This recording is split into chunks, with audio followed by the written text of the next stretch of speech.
Bienvenidos amigos, estoy aquí para traerles las mejores creepypastas, pero antes quiero mandar un saludo a Adrián Villegas, por comentar uno de mis videos. Sin más les presento. Pisadas. Nunca he tenido que detallar esta historia como para explicarla de comienzo a fin, pero es real y me sucedió cuando tenía apenas 6 años.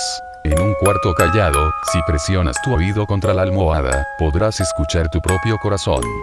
De niño, ese latido rítmico y ahogado me sonaba como pisadas suaves en un suelo alfombrado, así que, casi todas las noches, justo cuando estaba por quedarme dormido, oía estas pisadas y mi lucidez era devuelta en mí de manera violenta y angustiante. Durante toda mi niñez, viví con mi madre en un vecindario relativamente decente que estaba en una fase transitoria. Personas de estratos económicos más bajos se estaban mudando de forma gradual, y mi madre y yo éramos de esas personas. Vivíamos en el tipo de hogar que verías siendo transportado dividido en 2 piezas por las carreteras fronterizas, pero mi mamá la cuidaba como era debido. Había una arboleda extensa rodeando al vecindario, en la que jugaba y exploraba durante el día. Pero de noche, como es común que suceda, las cosas se ven más siniestras para un niño. Esto, aunado a la naturaleza de nuestra casa, generaba el suficiente espacio en mi mente para monstruos imaginarios y escenarios inescapables que consumían mis pensamientos siempre que era despertado por las pisadas. Le dije a mi mamá de las pisadas, y ella dijo que solo me estaba imaginando cosas. Persistí hasta que me roció las orejas con un gotero de cocina solo para tranquilizarme, pues creí que eso podría ayudarme. Claro, no lo hizo. A pesar de todas las inquietudes y las pisadas, lo único raro que llegó a suceder era que, de vez en cuando, me despertaba en la cama de abajo de la litera, aunque me hubiese quedado dormido en la de arriba. Pero no era nada realmente extraño. A veces me levantaba a orinar o a traer algo de beber y solo recordaba volver a quedarme dormido en la cama de abajo. Era un niño, no importaba mucho. Esto pasaba 1 o 2 veces a la semana, pero despertar en la cama de abajo no era tan aterrador. Una noche no me desperté en la cama de abajo. Había escuchado las pisadas, pero mi sueño era demasiado profundo como para despertarme, y, cuando lo hice, no fue por el sonido de las pisadas, o una pesadilla, sino porque tenía frío. Al abrir mis ojos, vi estrellas. Estaba en el bosque. Me senté de inmediato y traté de comprender lo que estaba sucediendo. Pensé que soñaba, pero no se sentía factible, aunque tampoco se sentía de esa manera aparecer en el bosque. Había un flotador de piscina desinflado enfrente de mí, uno de esos con forma de tiburón. Esto no hizo más que sumarse a la percepción de surrealismo, pero luego de un tiempo parecía que no iba a despertar, porque no estaba dormido. Me paré para orientarme, pero no reconocía ese bosque. Jugaba en el bosque cerca de mi casa todo el tiempo y lo conocía muy bien. Aunque, si ese no era el mismo bosque, ¿cómo iba a salir? Di un paso y sentí un dolor punzante dispararse en mi pie y tropecé de vuelta en donde estaba recostado. Había pisado una espina. Con la luz de la luna, pude ver que estaban por todas partes. Miré a mi otro pie y se encontraba bien. De hecho, toda parte de mí lo estaba. No tenía ningún rasguño en mi cuerpo o estaba sucio en lo más mínimo. Lloré por un rato y luego me volví a poner de pie. No sabía qué dirección tomar. Escogí una cualquiera. Resistí la urgencia de gritar porque no estaba seguro de si quería ser encontrado por quien, o lo que sea, que acechara en la cercanía. Caminé por horas. Traté de caminar en línea recta, y traté corregir mi paso siempre que tomaba desvíos, pero era un niño y tenía miedo. No había ningún aullido o gritos, nada más. En una ocasión pude escuchar un ruido que me asustó. Sonó como un bebé llorando. Ahora creo que pudo ser un gato, pero entré en pánico. Corrí, escabulléndome en distintas direcciones para evadir los arbustos frondosos o árboles colapsados.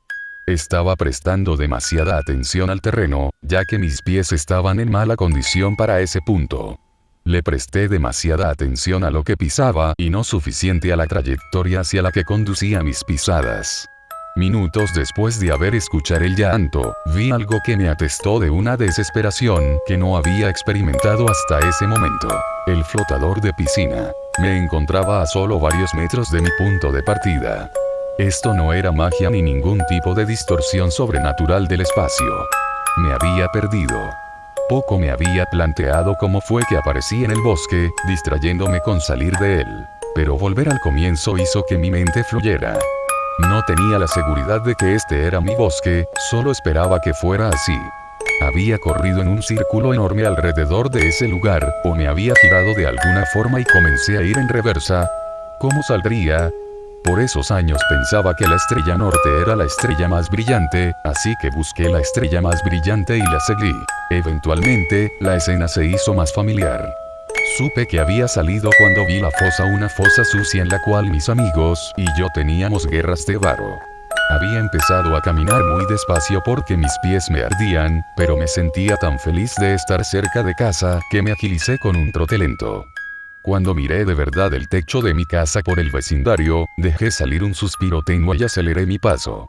Solo quería estar en casa. Ya había decidido que no diría nada, pues ni tenía idea de qué decir. Entraría en la casa de alguna forma, me limpiaría y me iría a dormir. Mi corazón se hundió cuando giré en la esquina de mi cuadra y vi mi casa con más plenitud. Todas las luces estaban encendidas. Sabía que mi mamá estaba despierta, y sabía que tendría que explicar, o tratar de explicar, en dónde había estado. Mi recorrido descendió a un trote, el cual se revirtió a un caminado. Vi la silueta de ella por las cortinas, y, aunque estaba preocupado sobre cómo me justificaría, eso dejó de importar. Di unos pasos más hacia el pórtico, puse mis manos en la perilla y la torcí. Justo antes de que empujara la puerta, sosteniéndome con ambas manos de la perilla, unos brazos me cogieron y me tiraron hacia atrás. Grité lo más fuerte que pude. «Mamá. Ayúdame. Por favor, mamá». El sentimiento de estar tan próximo a casa y luego ser arrastrado físicamente de ella me llenó de una especie de pánico que es, después de todos estos años, indescriptible. La puerta de la que había sido retirado se abrió, y un brillo de esperanza se aceleró hacia mi corazón. Pero no era mi mamá. Era un hombre, y era enorme. Yo tiraba patadas y apuñeteaba a esta persona que me sostenía en la barbilla a un mismo tiempo que trataba de lanzarme en dirección opuesta a la persona que acababa de salir de mi casa. Tenía miedo, pero estaba furioso. «Déjame ir». «¿En dónde está mi mamá? ¿En dónde está mi mamá? ¿Qué le has hecho?». Cuando mi garganta me empezó a incomodar y estaba inhalando un nuevo aliento, me volví consciente del sonido que había estado presente por más tiempo del que había percibido. «Cariño, cálmate, por favor. Te tengo». Sonaba como mi mamá. Los brazos disminuyeron su agarre y me dejaron en el suelo. La luz del pórtico dejó de contrastar con el hombre que venía hacia nosotros, permitiéndome notar su vestimenta. Era un policía. Me di la vuelta para asignarle un rostro a la voz detrás de mí y vi que en verdad era mi madre. Todo estaba bien. Comencé a llorar, y los tres regresamos a la casa. «Estoy tan aliviada de que estés en casa, cariño. Estaba preocupada de que nunca te vería de nuevo». Para ese punto, ella lloraba también. «Lo siento, no sé lo que pasó. Solo quería venir acá. Lo siento. Está bien. Solo no vuelvas a hacerlo». No estoy segura de si mi barbilla podrá resistirlo. Una risa leve se coló de entre mis sollozos y sonreí un poco. «Bueno, perdón por haberte golpeado, pero ¿por qué me tenías que agarrar de esa forma? Tenía miedo de que te escaparas de nuevo». Estaba confundido. «¿A qué te refieres?». «Encontramos una nota en tu almohada», dijo, apuntando a un pedazo de papel que el oficial de policía me deslizó por la mesa. Recogí la nota y la leí. Una carta de fuga. Decía que era infeliz, y que nunca quería verla a ella o a mis amigos de nuevo. El oficial intercambió unas cuantas palabras con mi mamá en el pórtico mientras yo inspeccionaba la carta. Pero incluso si a veces iba al baño por la noche y no lo recordaba, o incluso si pude haber ido al bosque por mi propia cuenta, incluso si todo eso era verdad, lo único que reflexionaba para ese punto era: así no es como escribo mi nombre. Yo no escribí esta carta.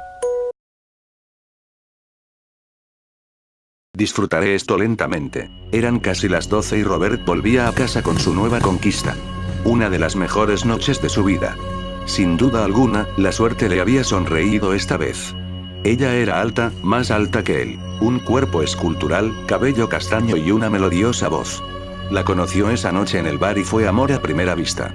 Pasaron horas tomando y charlando, y mientras la noche avanzaba, la conversación fue subiendo de tono y habían decidido terminar de conocerse en su departamento. Vivía en un barrio de clase media, y, aunque tenía vecinos divididos por las paredes, había invertido en hacer de su morada un lugar a prueba de sonido.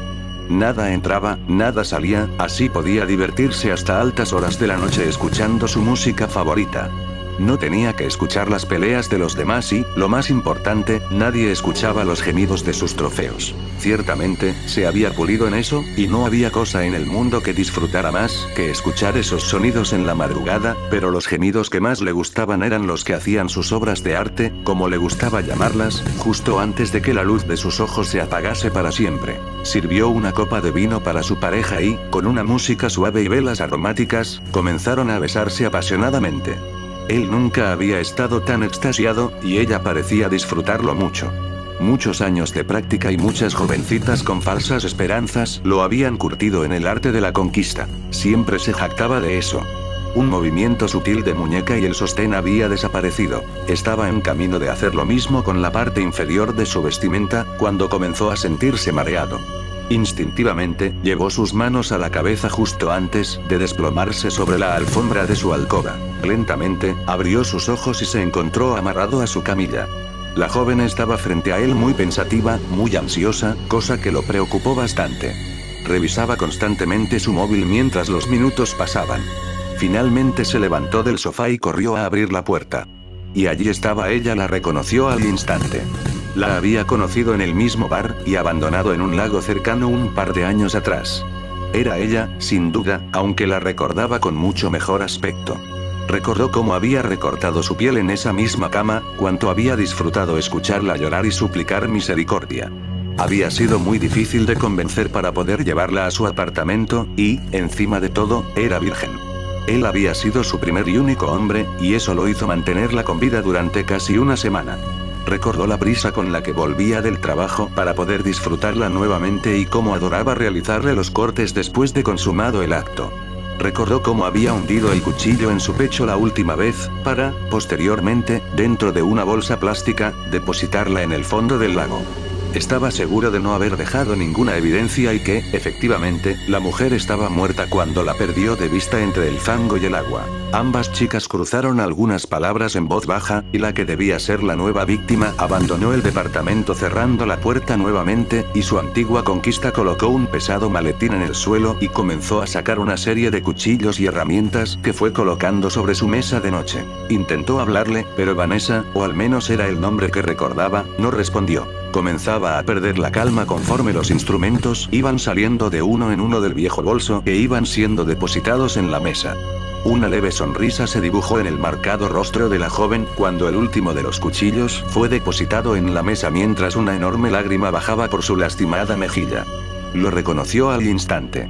Fue el cuchillo que utilizó para dar el golpe de gracia, el mismo que quedó enterrado en el pecho de Vanessa con Excalibur en la piedra, coronando su, hasta el momento, opus magnum. Solía dejar el arma homicida en el cuerpo de sus víctimas como una burla a los investigadores, y pasaba horas imaginando el momento en que eran extraídas de los cuerpos de sus preciados trofeos y llevadas a realizar todo tipo de pruebas para nunca encontrar la más mínima pista. Intentó dialogar nuevamente, pero su primera palabra se convirtió en un enorme alarido cuando la mitad de uno de los cuchillos había desaparecido dentro de su muslo izquierdo. Con todas sus fuerzas, intentó liberarse nuevamente, pero debió gritar una vez más cuando el resto del cuchillo desapareció tras un firme martillazo.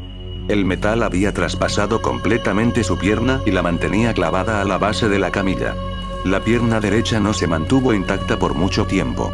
Un enorme cincel se abrió paso a través de su rodilla, moliendo los cartílagos a su paso y salpicando de sangre y fluidos todo a su alrededor.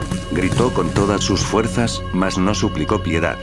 De alguna forma, entendía que esa no iba a obtener misericordia y que era un merecido castigo por todo el dolor que había provocado. Vanessa se levantó súbitamente y corrió hacia la cocina, trayendo consigo una enorme llave de cañería un par de minutos después. Balanceó el pesado objeto un par de veces cerca de la muñeca de Robert, como calculando para no fallar el golpe, pero era más pesada de lo que imaginó y el golpe no dio en el centro, por lo que solo molió la carne y no logró fracturar los huesos. Un segundo golpe fue necesario y se retorció de placer al escuchar el chasquido de la fragmentación de los huesos. Balanceó la llave nuevamente y, mientras Robert profería el alarido de dolor por el segundo golpe en su mano, varios de sus dientes volaron y parte de su quijada quedó desprendida. El rostro de su victimaria había cambiado por completo y la duda que reflejaba al inicio de la tortura había desaparecido completamente. Disfrutaré esto lentamente fueron las primeras palabras que escuchó de Vanessa antes de perder nuevamente el conocimiento, palabras que él usaba antes de comenzar sus obras de arte. Despertó horas después y no podía mover sus labios. El sangrado había sido disminuido tal y como él lo había hecho incontables veces con sus trofeos. Su pierna ya no estaba clavada a la camilla, pero aún mantenía el cuchillo dentro de su carne. Un enorme escalofrío recorrió su cuerpo al caer en cuenta de que ya no estaba en la posición en la que se había desmayado.